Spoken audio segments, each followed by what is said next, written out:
সাফা বাংলাদেশের যারা শোবিজ অঙ্গনে কাজ করেন তারা জানেন যে সাফা নামে একজন মানে খুব পরিচিত একটা মুখ আছে। আপনার নামও সাফা। এরকম হয় যে ওকে ফোন করতে গিয়ে আপনার কাছে চলে যাচ্ছে বা আপনার ফোন ওর কাছে চলে যাচ্ছে?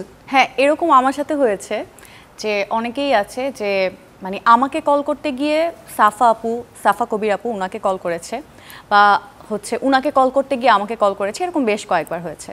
মানে এরকম হয় যেতে হ্যাঁ, ইভেন এটাও হয় যে সবাই আমাকে জিজ্ঞেস করে যে আপু আপনি কি সাফা কবির, মানে এরকমও হয় সামটাইমস। আচ্ছা, মামলা কি ভুল করছেন এরকম? না, আমার ভাই নামটা খুব আইকনিক, এরকম হয় না, খুব কম। না, আমি তার নাম বলছি, জানি না, আমি এই সাফাকে ভুল করতে ওই সাফাকে ভুল না, করছেন না ওই সব ফোন করি, কারণ ওই সাফার সাথে এখনো আমার কাজ করা হয় নাই। আচ্ছা, সো একজন সাফার সাথে কাজ করা হয়েছে, তো এই ক্ষেত্রে হয়নি কখনো আর কি। ওকে। আচ্ছা, আমি ধরেন আজকে এই সেটে বসবো, আমরা যখন কোনো গেস্টকে আনি আমরা আমাদের ফেসবুকে মূলত আমরা হচ্ছে জানাই অনেক অভিযোগ আপনাকে নিয়ে বলা হয়। মানে যদি এরকম করি রেল লাইনের এক পার হচ্ছে অন্নভবন, আরেক পা হচ্ছে বিতর্ক সমালোচনা, মানে এটা কি আপনি ইচ্ছা করে করেন, মানে জন্ম দেন মানে আলোচনা থাকার জন্য, মানে কি বলেন? আসলে বিষয়টা এরকম না, কেউই চায় না কখনো নেগেটিভ পাবলিসিটিতে থাকতে। সেটা হচ্ছে যে আপনি তো জানেন আমি নতুন কাজগুলো করতে চাই, সবসময়ই করতেছি। এই কাজটা করতে গিয়ে কিন্তু এটার জন্মায় কিছু লোকের ভালো লাগে, কিছু লোকের ভালো লাগবে না, বিষয়টা এরকমই। এই ছবিতে মানে এই দরদ ছবিটা মুক্তি পাবে অনেক দিন ধরে শুনছি, রিলিজ হবে লাস্টে 15 তারিখ আপনি ঘোষণা দিলেন।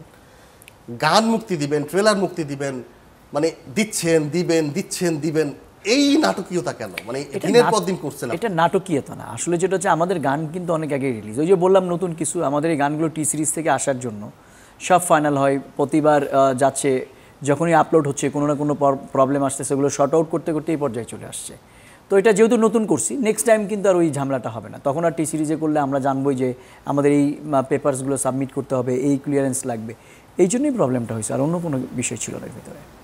মানে এরপরে হচ্ছে যে ট্রেলারও রিলিজ দিলেন আপনি, দুটা গান একসাথে, বাংলা হিন্দি পড়লে তারপর ট্রেলার রিলিজ দিলেন, মানে মুক্তি 3 দিন আগে দুটা গান একসাথে একটা ট্রেলার। যেমন রিলিজের 2 দিন আগেও কিন্তু আমরা দুটো গান রিলিজ করছি। তো বিষয়টা এরকম একটা শিডিউল করা ছিল। আর একটু মানে এটা কি মনে হয় না যে আপনার মানে প্ল্যানিং এ ভুল আছে? কারণ প্ল্যানিং এ ভুল তো অবশ্যই আছে, আমি তো অবশ্যই এটা অস্বীকার করার কোনো কারণ নেই। প্ল্যানিং এ তো ভুল ছিলই, কিন্তু ওই ভুলটা হয়েছেই কিন্তু নতুন কাজটার জন্য। এটা যদি সেকেন্ড এক্সপেরিয়েন্স যখন আমার জন্য হবে তখন কিন্তু এই ভুলটা। নতুন কাজ বলতে কি বোঝাচ্ছে? মানে আমি বলছি যে টি সিরিজে তো এর আগে বাংলাদেশের কোনো ছবির গান রিলিজ হয়নি, আমার কোনো ছবির গান রিলিজ হয়নি। তো এই যে পেপার ওয়ার্কটা করতে টাইম লাগছে এবং এটার জটিলতাটাই আমার দেরি হয়েছে।